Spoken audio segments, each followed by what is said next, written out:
وہ کون سی جگہ ہے جہاں روشنی ہے لیکن سورج نہیں، دریا ہے لیکن پانی نہیں، اور انسان ہے لیکن زندہ نہیں؟ اے پہاڑ، بی ندی، سی قبرستان، ڈی جنگل۔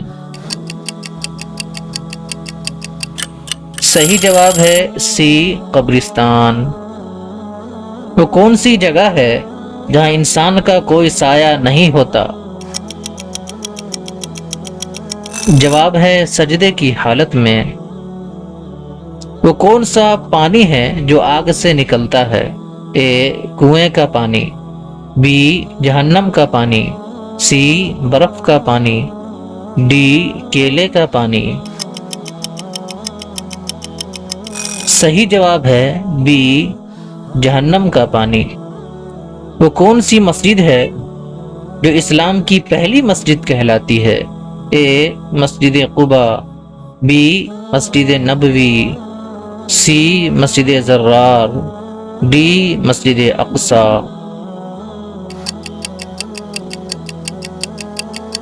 صحیح جواب ہے اے مسجد قباء۔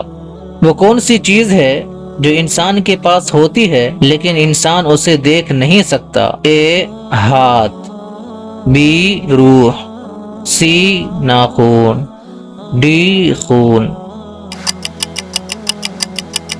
صحیح جواب ہے بی روح۔ وہ کون سی چیز ہے جو جتنی کم ہو اتنی ہی زیادہ قیمتی ہوتی جاتی ہے؟ اے پیسہ، بی کپڑا، سی وقت، ڈی تیل۔ صحیح جواب ہے آپشن سی وقت۔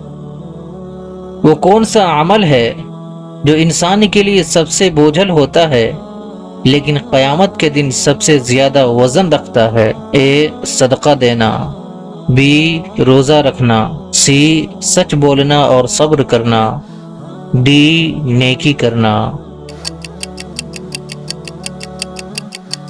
صحیح جواب ہے سی سچ بولنا اور صبر کرنا۔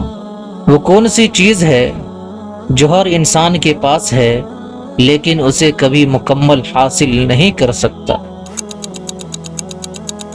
اس کا جواب ہے علم۔ وہ کون سا راستہ ہے جس پر چلنے والا کبھی لوٹ کر نہیں آتا؟ اے احساس کا راستہ، بی جنگل کا راستہ، سی جہنم کا راستہ، ڈی موت کا راستہ۔ صحیح جواب ہے ڈی موت کا راستہ۔ وہ کون سی چیز ہے جسے انسان جتنا زیادہ ڈھونڈے اتنا ہی زیادہ اسے کھو دیتا ہے؟ جواب ہے دنیا کی محبت۔ دنیا کی محبت جتنے زیادہ حاصل کرنے کی کوشش کی جائے اتنی ہی زیادہ انسان اصل سکون اور آخرت کی کامیابی سے دور ہوتا چلا جاتا ہے۔ سوال: وہ کون سی چیز ہے جو عورت کی خوبصورتی میں اضافہ کرتی ہے لیکن وہ اسے خود نہیں دیکھ سکتی؟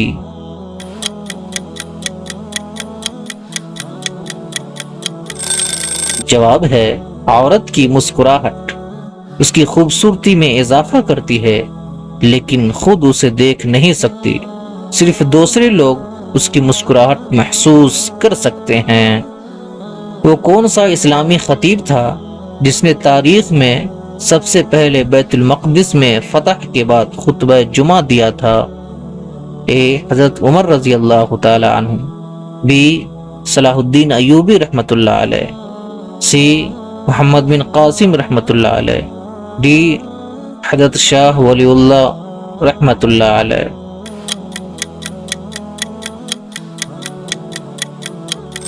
اس کا جواب ہے بی صلاح الدین ایوبی رحمۃ اللہ علیہ۔ سوال: وہ کون سا اسلامی شہر ہے جو اسلامی علم و ادب کا مرکز تھا جسے عروس البلاد کہا جاتا ہے؟ اس کا جواب ہے بغداد۔ بغداد کو عباسی خلافت کے دور میں عروس البلاد یعنی کہ شہروں کی دلہن کہا جاتا تھا۔ یہ شہر اسلامی علم و ادب کا عظیم مرکز تھا، جہاں دنیا بھر کے دانشور، علماء اور سائنسداں جمع ہوتے تھے۔ یہاں بیت الحکمت جیسے علمی ادارے قائم تھے جو سائنسی اور ادبی ترقی میں اہم کردار ادا کرتے تھے۔ ہماری کوشچن آنسر کے ناظرین، امید کرتے ہیں کہ یہ ویڈیو آپ کو پسند آیا ہو، تو ویڈیو کو لائک کر دیجئے اور چینل کو سبسکرائب کر دیجئے۔